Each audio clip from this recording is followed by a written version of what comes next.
Hello dear students, welcome to the General English class. Today we are going to take up lesson 4, Liberty and Discipline, written by Sir William Slim. This lesson is from section A of your textbook, A Panorama of Life.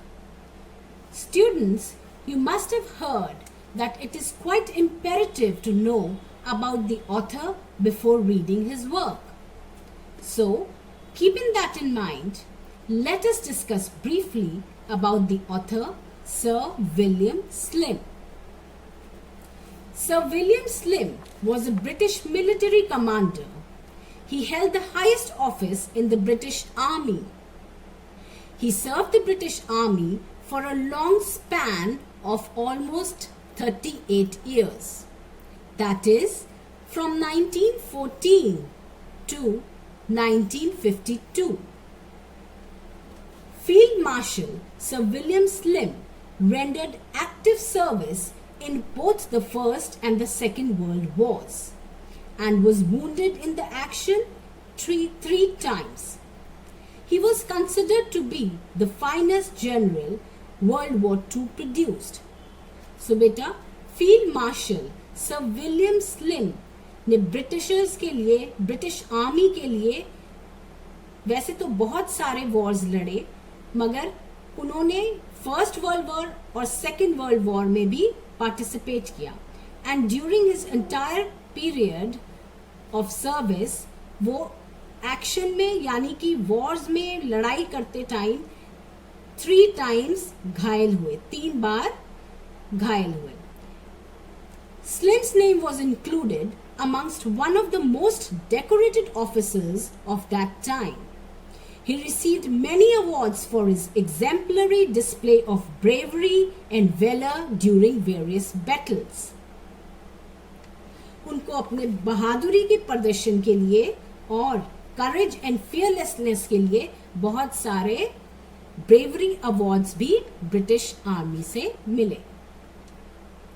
One of Slim's chief characteristics was his quite outstanding determination and inability to admit defeat or the possibility of it. Beta, outstanding determination means exceptionally good, बेहतरीन, excellent, and determination means, determination का मतलब होता है strength of will power जिसे हम कहते हैं और हिंदी में दृढ़ निश्चय कहते हैं.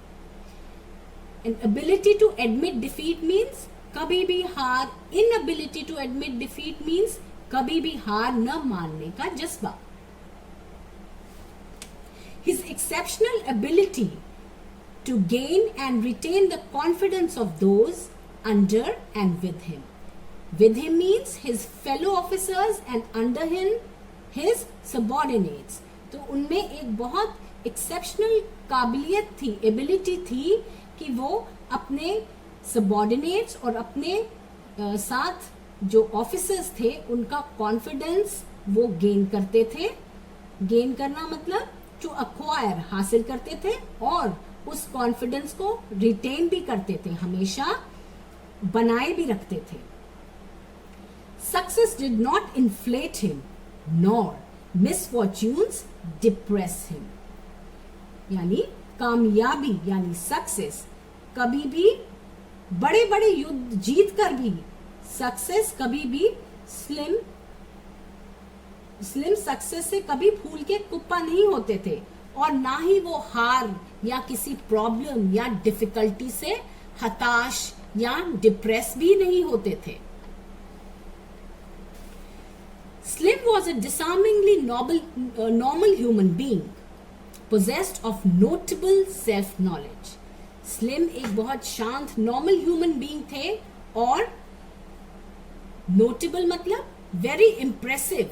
ही possessed very impressive self knowledge. Self knowledge का मतलब आत्मज्ञान, understanding of one's own motives और character. His calm and robust style of leadership and concern for the interest of his men won the admiration of all who served under him. उनका शांत स्वभाव और उनकी जो स्टाइल ऑफ स्ट्रॉन्ग लीडरशिप थी हमेशा जो उनके साथ काम करते थे, उनके अंडर काम करते थे, वो हमेशा इस चीज के लिए उनकी रिस्पेक्ट करते थे, प्रशंसा करते थे, अपलॉज करते थे. Now talking about another facet of Slim's personality. अब बेटा उनकी पर्सनैलिटी के एक और पहलू के बारे में बात करते हैं. In the early 1930s, Slim also wrote novels, short stories and other publications under the pen name Anthony Mills. Pen name क्या होता है बेटा? पेन नेम होता है एक फिक्शियस नाम जो कि कई बार राइटर्स एंड ऑथर्स अडॉप्ट करते हैं अपनी राइटिंग के लिए. पेन नेम को स्यूडोनिम भी कहते हैं. Now in this narrative, Liberty and Discipline, Sir William speaks on the subject of discipline. Discipline यानी अनुशासन, control, regulation, and the relation it bears to liberty. Liberty मतलब liberty यानी independence, freedom या आजादी, और इन दोनों के संबंध के बारे में इस राइटअप में स्लिम बात करते हैं. This chapter, Liberty and Discipline, has been condensed from an article contributed by Sir William Slim to the Fortnightly London. बेटा सर विलियम स्लिम ने एक आर्टिकल लिखा था जो कि पब्लिश हुआ था द फोर्टनाइटली लंदन में. फोर्टनाइटली मतलब 15 दिन में एक बार छपने वाली अखबार में इनका एक आर्टिकल पब्लिश हुआ था, जिसमें से ये जो आपका चैप्टर लिबर्टी एंड डिसिप्लिन है उस आर्टिकल में से लिया गया है. This will be a special interest to all those who are rightly worried about the general disquiet for lack of discipline both at the personal and national level. इस write up में लिखा गया है जो उसमें वो लोग परेशान हो सकते हैं, बेचैन हो सकते हैं जो कि genuinely worried हैं about lack of discipline यानी कि अनुशासनहीनता, both on the personal and national level. Personal at the individual level and national राष्ट्रीय स्तर. So students, with this I think you must have got a fair amount of idea about the author Sir William Slim, his personality and his ideology. Students, we will start with the chapter in the next video. Till then, take care and be safe. Thank you.